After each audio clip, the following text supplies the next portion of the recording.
लक्ष्मी सबसे ज्यादा प्रसन्न कौन से दिन होती है? जम के बोलिए जरा। शुक्रवार। तो शुक्रवार को लक्ष्मी सबसे ज्यादा प्रसन्न क्यों होती है? उसका प्रसन्न होने का कारण क्या था? लक्ष्मी जी के दो भाई थे, दोनों की शादी नहीं हो रही थी, दाता और विधाता, दोनों का विवाह नहीं हो रहा।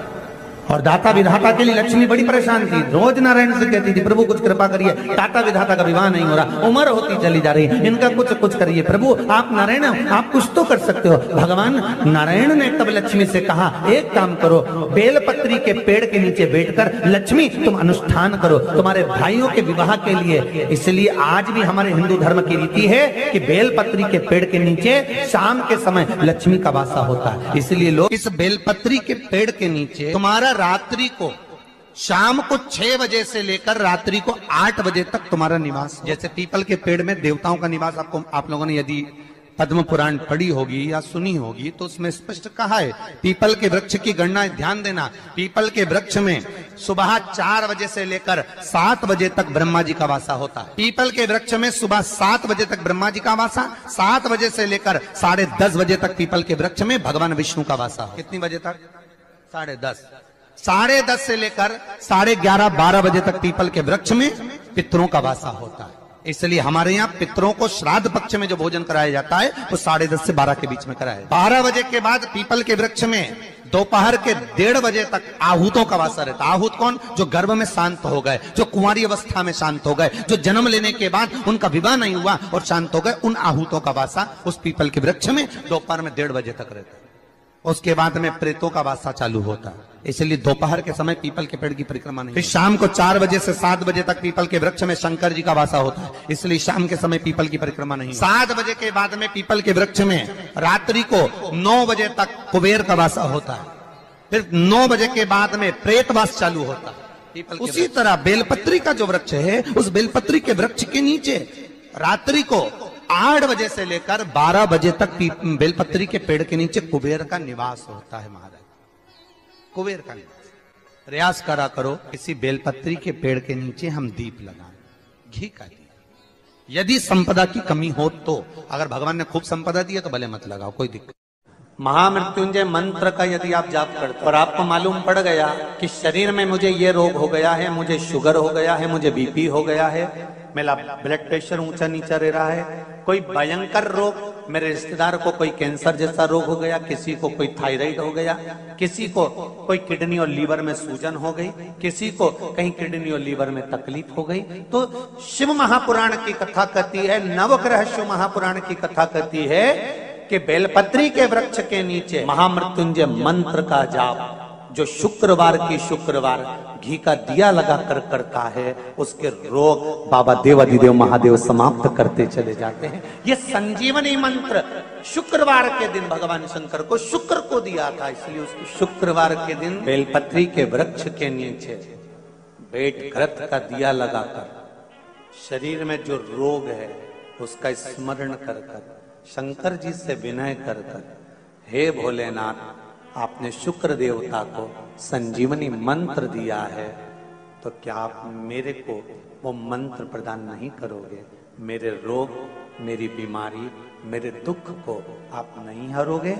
शिव से कहो ये शरीर आपने दिया है और भजन करने के लिए दिया है, स्मरण करने के लिए दिया है, कीर्तन करने के लिए दिया है, तो संभालोगे भी आप। और बेलपत्री की ओर मुख कर कर घी का दिया लगाकर महामृत्युंजय मंत्र का स्मरण कर लेने पर धीरे धीरे धीरे धीरे धीरे धीरे वो रोग समाप्ति की ओर। शंकर भगवान को तुलसी नहीं केवल एक बैकुंठ चतुर्दशी के दिन चढ़ती है, वो भी रात्रि के समय पर 12 से 4। शंकर भगवान को तुलसी नहीं चढ़ती। पद्म पुराण कहती है कि शंकर भगवान के मंदिर के बाहर जो तुलसी का वृंद लगाया जाता है, शिव जी के मंदिर के बाहर जो तुलसी का पौधा लगा रहता है या लगाया जाता है, उस तुलसी के पौधे में जितनी मंजरियां लगती हैं, उस मंजरियों में जितने दाने लगते हैं, उतने दाने गिन लिए जाएं और उतने समय का बैकुंठ का वास उस मनुष्य को प्राप्त हो जाता है मृत्यु के बाद। इतना विचित्र बात है, शंकर को तुलसी नहीं चढ़ती, पर शंकर के दरवाजे के बाहर शिव के द्वार पर जो तुलसी का पौधा लगा है, किसी ने लगाया है, किसी ने रोपित करा है, उस पौधे में जितनी मंजरियां लगी हैं, उस मंजरियों में जितने दाने लगे हैं, उस दाने जितने हैं उसको काउंट करा जाए, उसके बराबर उतने ही 1000 वर्षों तक उस जीवात्मा को बैकुंठ का वास मिलता है। क्यों? उसकी कथा भी यहाँ पर वर्णन। भगवान विष्णु सामने शंकर के बैठे थे और भगवान शिव ने जब सत्यनारायण नाम रख दिया था, तब भगवान विष्णु शिव से कहते हैं नारायण, भगवान शंकर से कहते हैं भोलेनाथ, त्रिकालदर्शी, कैलाशी, अविनाशी, हे मेरे सारे विग्रह के साथ में लक्ष्मी मेरे साथ में। बहुत ध्यान देना मां, मैं अगर नारायण रूप में हूं तो लक्ष्मी मेरे साथ में, मैं राम रूप में हूं तो सीता मेरे साथ में, मैं कृष्ण रूप में हूं तो राधा मेरे साथ, मैं रंगनाथ रूप में हूं तो गोदा मेरे साथ में लक्ष्मी सदा विराजमान है। पर आज आपने मेरा जो सत्यनारायण नाम रखा है, मैं अपना संग किसको ले? तब भगवान शिव ने कहा, जब बाहर निकले जो रोपित मिले बस वही आपको समर्पित हो।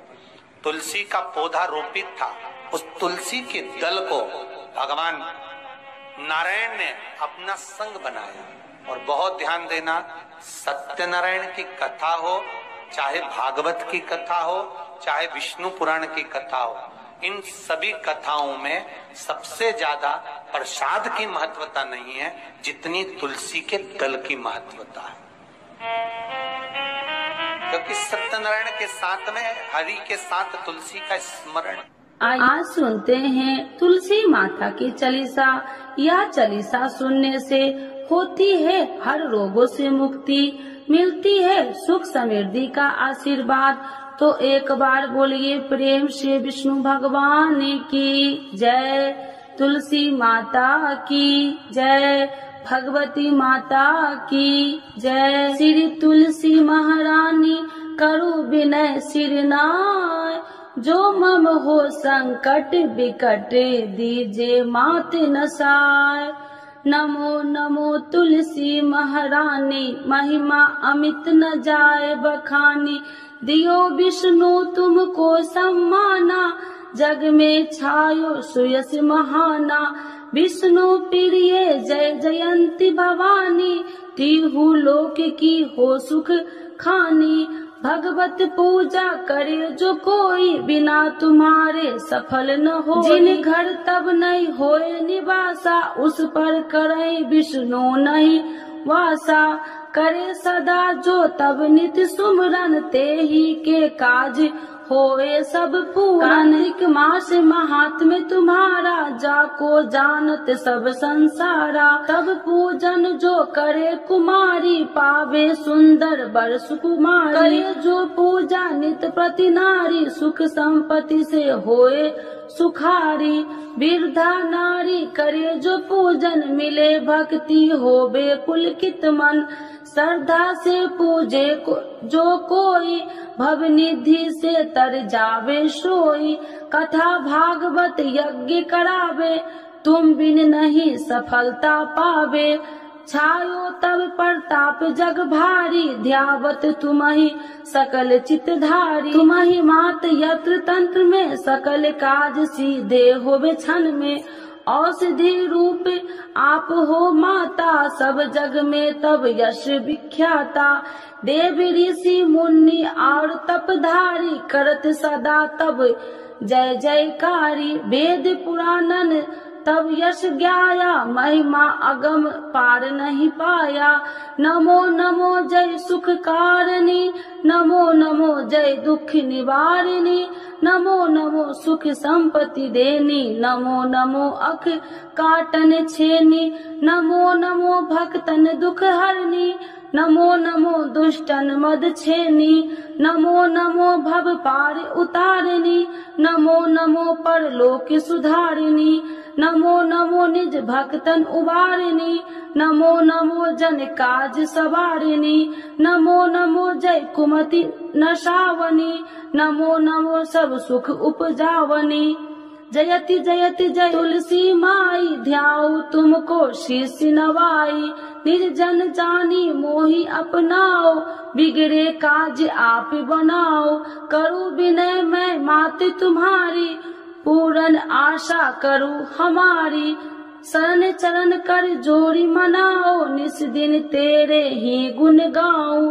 करहु मात यश अब मोह पर दाया, निर्मल होए सकल मम काया। मांगू मात या बर दीजे, सकल मनोरथ पूर्ण कीजे। जानू नहीं कुछ नेम उचारा, क्षमहु मात अपराध हमारा। 12 मास करे जो पूजा, ताशम जग में और न दूजा। प्रथम ही गंगा जल मंगवावे, फिर सुंदर स्नान करावे।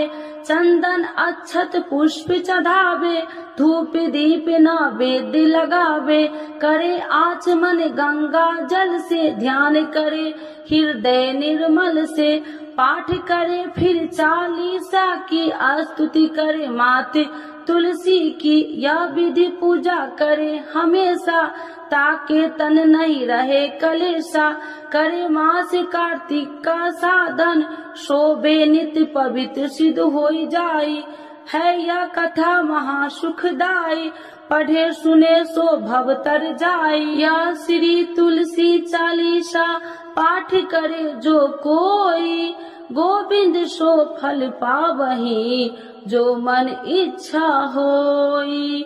तो एक बार बोलिए प्रेम श्री विष्णु भगवान की जय, तुलसी माता की जय, भगवती माता की जय, सर्व देवी देवताओं की जय।